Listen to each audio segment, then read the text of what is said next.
Hello மக்களே! Monday evening மாடியில செடி வச்சிருக்கேன். பூண்டு, வெங்காயம் தோல் எல்லாமே தனியா ஒரு கவர்ல எடுத்து வைப்பேன் எப்பயுமே.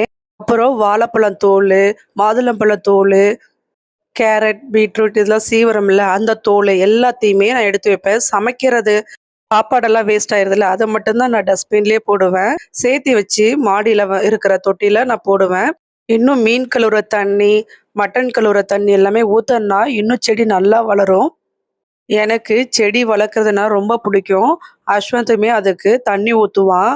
நம்பளுக்கான வேலையும் நாம தான் திங்க் பண்ணணும். அவங்களுக்கான வேலையும் நாம தான் திங்க் பண்ணி செய்ய வைக்கணும். அவன் நான் சொல்லாமயே செடிங்களுக்கு தண்ணி ஊத்திட்டு இருக்கும்போது, அவனா எடுத்து எல்லா துணியுமே காய போட்டுட்டு இருந்தான். இதுவே ஒரு பெரிய சேஞ்சஸ் தான் அவன்கிட்ட. கன்டினியூவா ஒரு வேலைய ஃபுல்லா செய்றான்.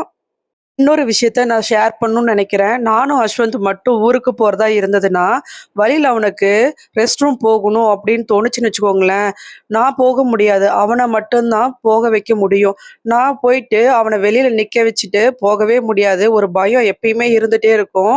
இதுக்காகவே நான் தண்ணிய அதிகமா குடிக்க மாட்டேன், எங்க போனாலுமே. மத்தவங்களுக்கு இது சின்ன விஷயமா தோணலாம். ஆனா, எங்களுக்கு இது ரொம்ப பெரிய விஷயம். அதான் எங்களுடைய ஈவினிங் ரொட்டீன். நான் போடுற வீடியோ உங்களுக்கு பிடிச்சிருந்தா கமெண்ட் பண்ணுங்க, லைக் பண்ணுங்க, ஷேர் பண்ணுங்க, சப்ஸ்கிரைப் பண்ணுங்க. அப்பதான் எனக்கு வீடியோ போட இன்ட்ரெஸ்ட்டா இருக்கும். ஆட்டிசம் குழந்தைங்களுக்கு சப்போர்ட் பண்ணுங்க.